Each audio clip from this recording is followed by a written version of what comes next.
Joining us now, Anita Tolliver, host of the Archival podcast and MS Now political analyst, MS Now senior national security reporter David Rohde, and Christopher O'Leary, an MS Now national security and intelligence analyst and former FBI special director. David, tell me more about Christina Norton. The main thing here is that she was the head of the RNC. They called it an election integrity department during the 2024 election.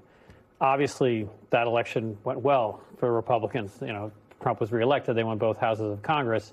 But she fielded all these observers, and every party does this during an election.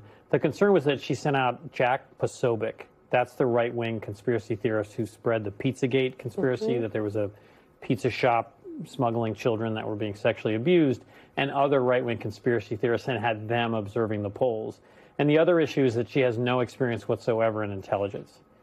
So you have a director, the most senior, the director of national intelligence, and Pulte himself has no experience in intelligence. He is known primarily for doing the president's bidding, and now his chief of staff also no experience and has a history of looking into election fraud claims. Which concerns you more, the competence question or the ideology question? I think it's all of them.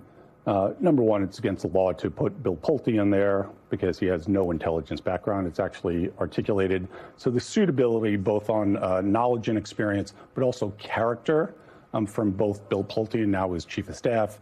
But what's their intent? What are they looking to do? Are they looking to make the intelligence community better? The DNI was supposed to be a synchronizer, supposed to help with efficiency and sharing of information. That's not what they're necessarily looking to do. What it sounds like, and what's passed as prologue, is they're looking to create another big lie and now use the power of the intelligence community and more broadly, you know, the FBI and Homeland Security and others to do the bidding to forward this conspiracy. And that should alarm all Americans because the capabilities of the intelligence community are vast and impressive, which is why we were able to dismantle ISIS and hunt down bin Laden and all the things we've done during the global war on terrorism to keep us safe after 9/11. That is not what we're going to see going forward. We're going to see these capabilities potentially turned on American citizens. And I'll just tell you, the DNI and the intelligence community, if we have collection of information overseas and there's incidental identification of U.S. persons, members of the intelligence community cannot see that information. It has to be masked. They would literally put on, you know, earmuffs and you know, eye shades to prevent them from seeing this information because it's a violation of somebody's civil liberties until you get the authority to look at that. So, you know, it's really concerning. And then also the last thing I'll say is having these amateurs in charge, what's the impact? Now, we're facing the greatest jihadist threat since before 9/11 because we've turned away from it. We're at war with Iran, and that's going on. We still have other great power adversaries like China and Russia, and so espionage and cyber attacks.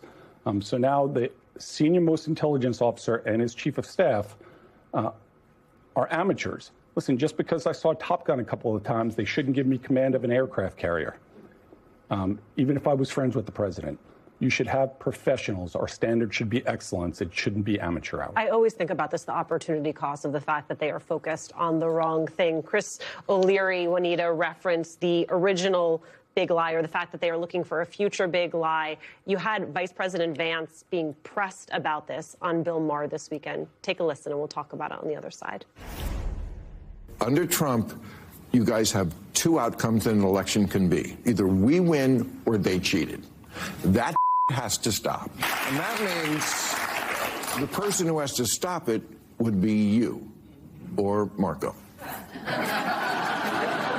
Can you tell me you will do that? I don't think that we should not concede elections, but I don't think that's what's going on. Set to the side the stuff that really gets you and your audience very angry about whether the count was legitimate in Georgia or Pennsylvania or any of these other states. The biggest criticism I had of the 2020 election is that you had technology companies that were quite literally censoring negative information about the left and promoting negative information about the right. By the way, it didn't happen in 2024, but it happened in 2020, and it was a problem. Well, you're going to get a big pat on the back when you go back to the White House.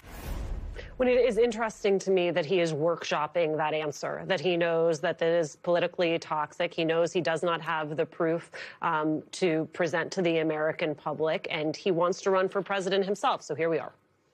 He's beta testing it again with the audience, not just of the public, but explicitly Donald Trump, because of course there was no election fraud in 2024 when Donald Trump won, just in 2020. You know, like it's really jarring to see that dance from J.D. Vance, even though it's explicitly clear that he will continue the themes associated with the unfounded claims of election fraud or the conspiracies around election deniers. I think the other thing that's abundantly clear is flashing back to the extent that Donald Trump is willing to take this. Last month, he told reporters he's willing to do anything necessary when reporters asked him if he would deploy FBI agents or ICE agents and the National Guard to polling places in the midterms and probably in the future in 2028. He will do anything necessary. So I look at the placement of these intelligence officials with no experience, as your other guest pointed out, as a continuation of the plan that Donald Trump has long laid the foundation for, Alicia.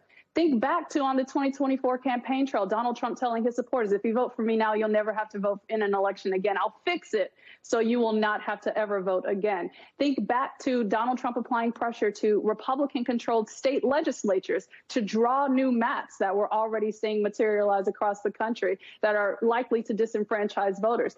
Think about the election bill that Donald Trump is trying to force through Congress without any support, delaying even signing an affordable housing piece of legislation, which people desperately need.